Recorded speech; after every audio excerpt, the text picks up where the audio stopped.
My biggest pet peeve when it comes to NBA fans and the draft is when a rookie balls out and people say, why didn't this guy go higher in the draft? The most recent example we have of this is Dalton Knecht on the Lakers last year, who went with the 17th pick. And Knecht really popped his first few games in the NBA, catching fire from three and really showing why he belonged in the NBA. But also, he turned 24 years old as a rookie. And we see this every year with older rookies. They're 23 or 24. They are more experienced.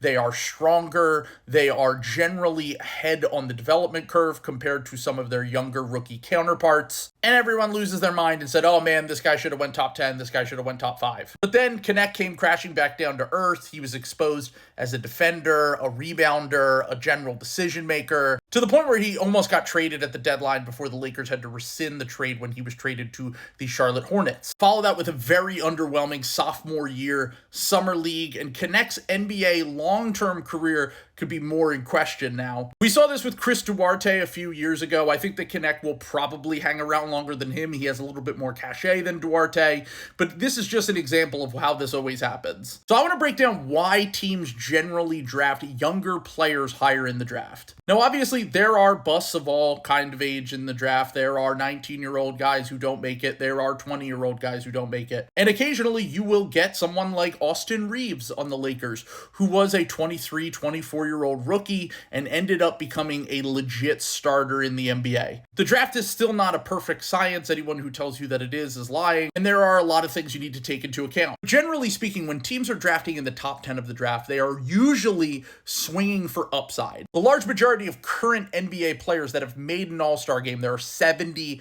active all-stars, were somewhere between the ages of 18 and 20 on draft night. Of those 70 players, 59 of them were 20 years old or younger on NBA draft night when they were drafted. 7 of those current all-stars were 21 on draft night. And those players were Chris Middleton, Jimmy Butler, Steph Curry, Klay Thompson, Jalen Brunson, Al Horford, and Jalen Williams. And as you go higher in age, you only get less all-stars. There were only 4 all-stars who were 22 on draft night. Those players are Damian Lillard, Draymond Green, Pascal Siakam, and Fred VanVleet. Of the 70 active all-stars in the NBA, 0 were 23 years old or 24 years old on draft night. The large majority of all-stars were 20 or younger on draft night. Some were 21, a few were 22, and none were 23 or 24. My general rule of thumb is that once you get past that top 10, it is fine to draft a older player. It's a harder reach for me to draft someone who's older than 22, just because it feels like they're pretty much near their ceiling.